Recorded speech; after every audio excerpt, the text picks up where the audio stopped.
You learned about the Opium Wars in school. Britain forced China to accept opium at gunpoint. The British East India Company grew rich. The Qing dynasty collapsed. End of story. But here is what your textbook omitted. One family controlled 70% of all opium flowing into China by 1850. One family built a narcotics distribution network, spanning from Bombay to Shanghai to Hong Kong to Yokohama. One family accumulated wealth that rivaled the Rothschilds while operating the largest drug trafficking operation in human history. Their name was Sassoon, and you have never heard of them. This was not an accident. The Sassoons did not fade from history through natural causes. They were scrubbed. Their opium fortune was laundered through generations of philanthropy, intermarriage with British aristocracy, and careful reputation management. The family that poisoned millions of Chinese citizens became respectable English gentry within 2 generations. The distinction matters. The British East India Company was the visible face of the opium trade. The Sassoons were the invisible infrastructure. The company grew the poppies. The Sassoons moved the product. The company dealt with parliament and public relations. The Sassoons dealt with cash and distribution channels. Oil did not make the Rockefellers powerful. Control over refining and distribution made them untouchable. Opium did not make the Sassoons wealthy. Monopoly over the entire supply chain, from Indian fields to Chinese veins, made them an empire within an empire. Welcome to Noob Historian. We follow the money, trace the power, and expose the history they never taught you in school. You live in a world shaped by the Sassoon model. The pharmaceutical industry generates billions from addiction. Regulatory capture protects corporate pushers from prosecution.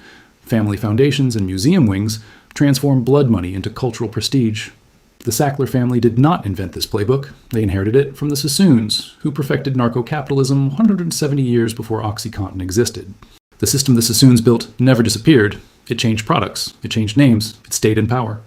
This is the story of how one refugee family from Baghdad built the largest drug empire in history, financed British colonialism, escaped historical accountability, and created the template every corporate drug pusher has followed since. David Sassoon was born in 1792 to a family that had served as chief treasurers to the pashas of Baghdad for generations. The Sassoons were Sephardic Jews whose ancestors fled Spain during the 1492 expulsion. They rebuilt their fortune in Ottoman Iraq and became indispensable financial administrators for the ruling dynasty. This position lasted until it did not. In 1828, the new Pasha of Baghdad, Dawood Pasha, demanded impossible bribes from the Jewish community. When David Sassoon's father could not pay, Dawood imprisoned him. David fled with his family to Bushehr in Persia, then to Bombay in British India. He arrived with nothing except commercial instincts, sharpened by generations of high-stakes finance and a network of Baghdadi Jewish contacts scattered across Middle Eastern and Asian trading posts.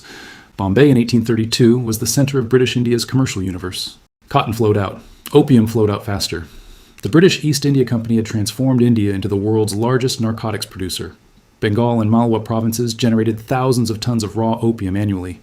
This product moved through Bombay to China, where millions of addicts created permanent demand. David Sassoon recognized the structural opportunity immediately. The East India Company controlled production. But distribution to China remained fragmented among dozens of competing merchants. No single entity dominated the logistics, the shipping, the warehousing, the local distribution networks, or the financial instruments required to move opium across thousands of miles of ocean.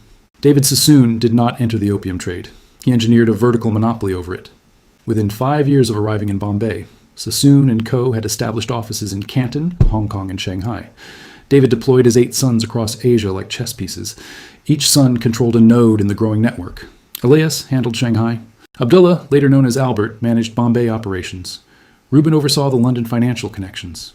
The Sassoons did not compete with other opium merchants. They absorbed them, undercut them, or made them dependent on Sassoon shipping and financing.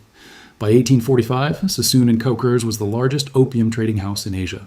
The Sassoon opium monopoly rested on 4 structural pillars that competitors could not replicate. The first pillar was exclusive access to Malwa opium.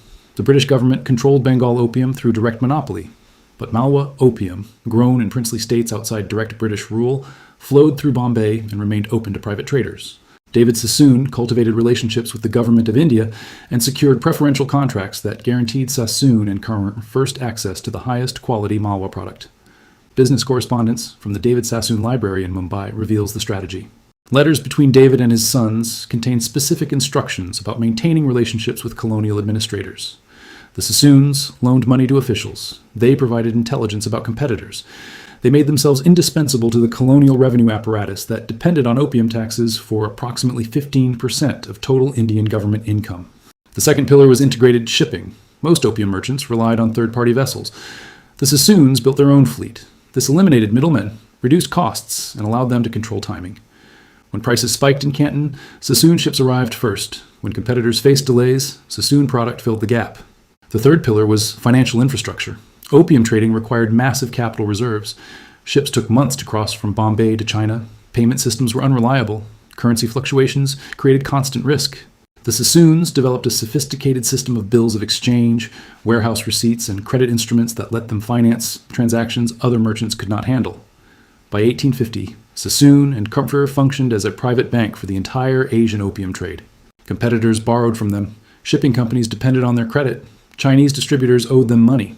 This financial leverage transformed commercial relationships into dependencies. The fourth pillar was the family structure itself. David Sassoon had 8 sons. Each spoke multiple languages. Each was trained from childhood in the family business. Each was bound by blood loyalty and religious obligation. This created a management structure that no partnership or joint stock company could match. When David sent Elias to Shanghai, he was not hiring an employee. He was deploying a general who shared the family bloodline, the family fortune, and the family destiny. Betrayal was not a business risk. It was a family impossibility. British East India Company records from this period show the scale of Sassoon dominance. Shipping manifests document Sassoon vessels carrying between 60 and 70% of all opium exports to China by 1850. Revenue figures show profit margins between 40 and 60% on each shipment. The Sassoon opium operation generated returns that dwarfed legitimate commerce. These were not traders. They were architects of an extraction system that converted Chinese addiction into generational wealth. Commissioner Lin Zexu arrived in Canton in March 1839 with orders from the Daoguang Emperor to end the opium trade permanently. He brought military authority, moral conviction, and a list of the principal foreign merchants responsible for poisoning his countrymen. The name Sassoon appeared prominently in Chinese imperial documents from this period. Lin's campaign began with letters to Queen Victoria appealing to basic morality. Your merchants sell poison to our people. Your nation would not permit this trade in reverse. Why do you inflict upon us what you would never accept for yourselves? The letters went unanswered. Lin then surrounded the Canton trading post where foreign merchants stored their opium. He demanded surrender of all product. The merchants, including Sassoon representatives, eventually complied. Lin destroyed approximately 20,000 chests of opium over 3 weeks, mixing it with lime and salt and flushing it into the sea. The British response was war. The First Opium War was not fought over abstract principles of free trade. It was fought to protect the revenue streams of specific merchants whose product had been destroyed. The Sassoons were among the loudest voices demanding British military intervention to force China to accept opium imports. Parliament debated the morality of the conflict. A young William Gladstone called it a war more unjust in its origin, a war more calculated to cover this country with permanent disgrace. The motion to condemn the war failed by a slim margin. Commercial interests prevailed. British warships destroyed Chinese coastal defenses.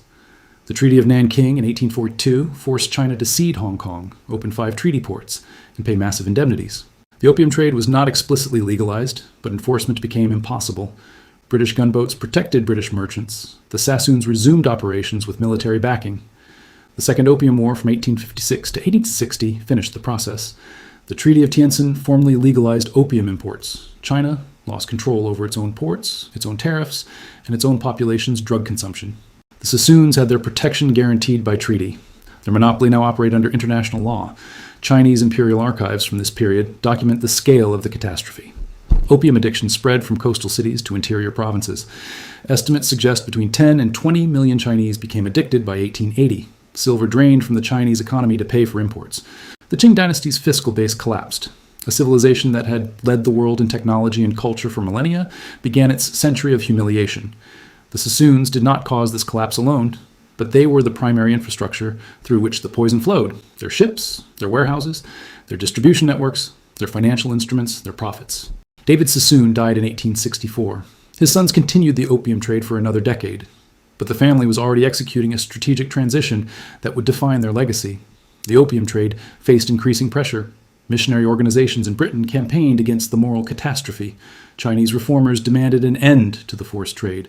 The British government began considering restrictions that would eventually culminate in the 1907 agreement to phase out opium exports. The Sassoons saw these trends early. They began diversifying in the 1860s, investing opium profits into industries that would not face moral scrutiny. Textiles became the primary vehicle. The Sassoons built cotton mills across Bombay, transforming narcotics wealth into industrial capital.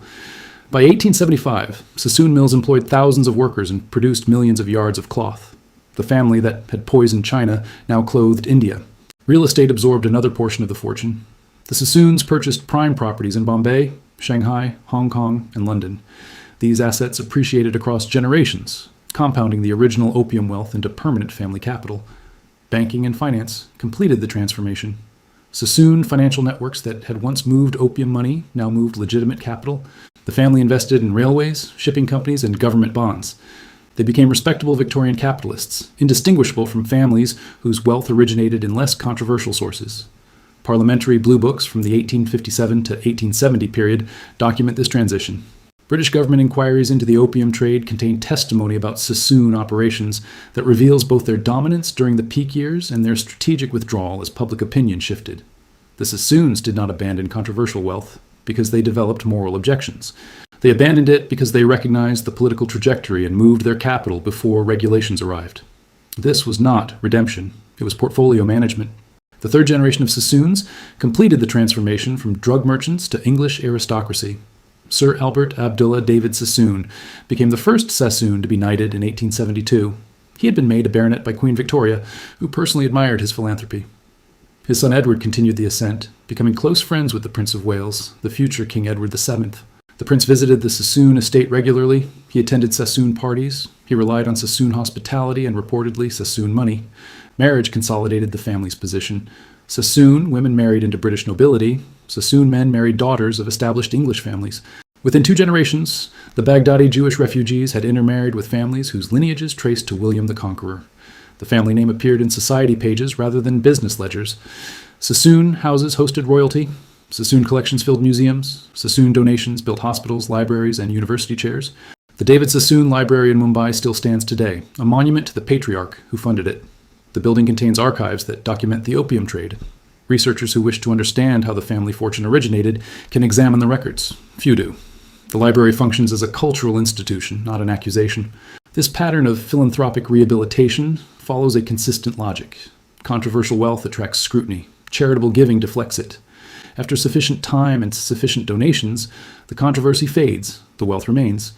The family name becomes associated with generosity rather than exploitation. The Sackler family understood this logic perfectly.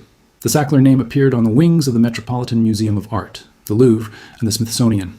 It adorned medical schools and research institutes. For decades, the family was known for cultural philanthropy rather than for Purdue Pharma and OxyContin. When the opioid crisis finally forced accountability, institutions began removing the Sackler name from their buildings. The pattern of rehabilitation had failed, but only because the death toll became impossible to ignore within a single generation. The Sassoons succeeded where the Sacklers are failing. Their opium trade ended 150 years ago. The victims are dead. The Chinese archives are not translated.